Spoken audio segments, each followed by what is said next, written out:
So I was going to do sort of a blog post with pictures and stuff like that, and then I remembered it's literally 2021, and I'm surrounded by cameras and devices with cameras on them pretty much at all times, so video seemed a better way of doing it. Now, what I wanted to talk about was my new little project I've given myself, which is to get data off of these disks onto a modern computer.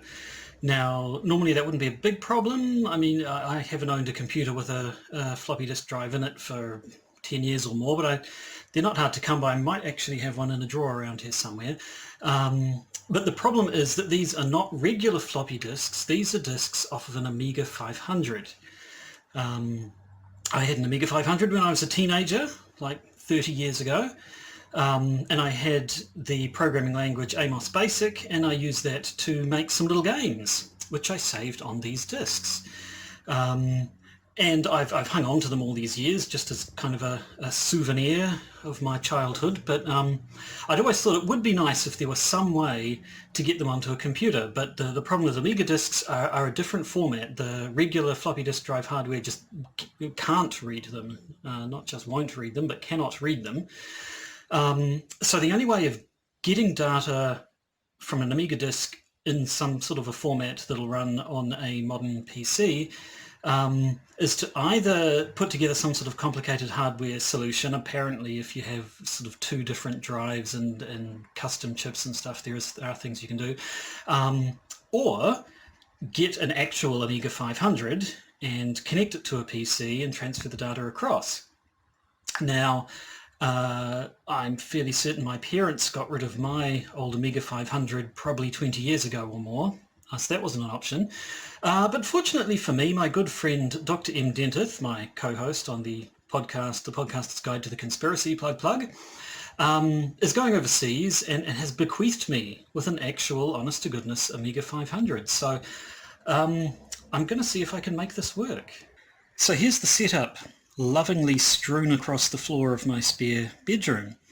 Over the past couple of weeks, I've sort of been mentally cataloguing everything that could possibly go wrong with this, which will cause it to not work. I'm not entirely optimistic, but we'll see how far I can get. So the first question I had was, can an Amiga 500 actually plug into a modern television?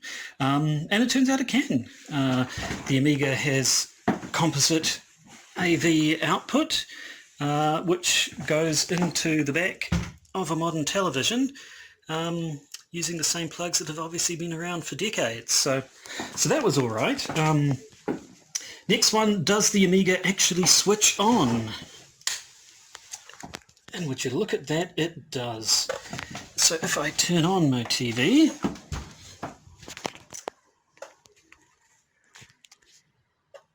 and wait for the...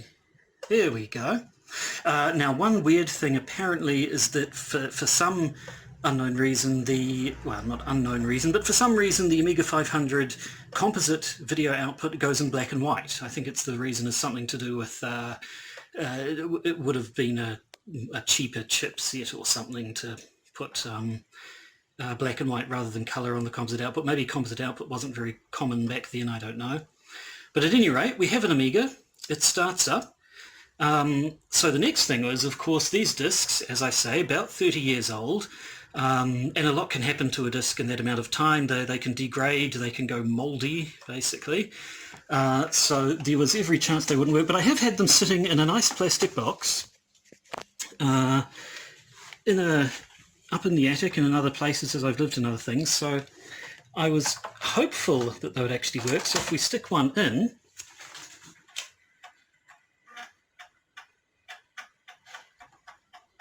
it's making noises which suggested it's actually reading it. Now, as I put it in, I realized I took the one disk that isn't actually bootable and just has files on it, which is actually the one I'm most interested in because I can't actually see what's on it straight away.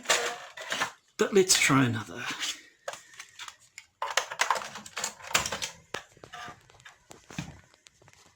It's not going to boot, is it? I have to cycle the power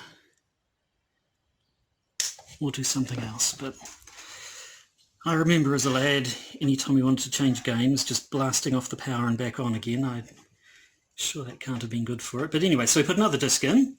This is one of the bootable ones, and look at that. That's it. This is stuff I wrote when I was... there we go. This disc was put together 6th of the 7th, 1994. Good God. So it works, and I won't do the other. I've tried all 4 of them, and they all do seem to be perfectly readable.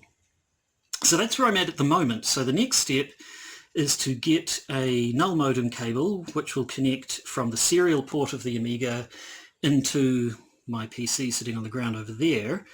That's where things are going to get a little bit trickier. I don't know cabling. I know what sort I have to get, so I'm getting ones that basically have the right number of holes and pins in the end of them as required, but if anything doesn't work with the cables, I'm not going to be able to fix it. So that's going to be the next stumbling block.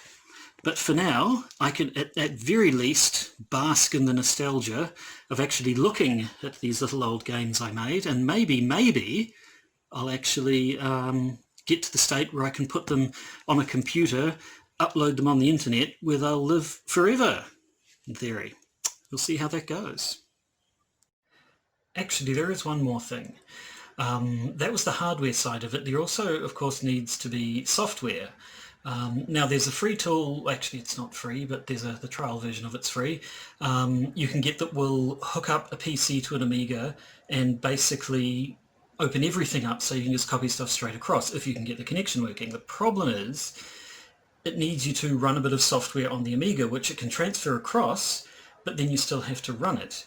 And to run it, you need to run it from Workbench, which if you never used an Amiga before, like you would have seen before, when you switch on the Amiga, it just pops up with a prompt saying insert a disk please, like it was a games console or something.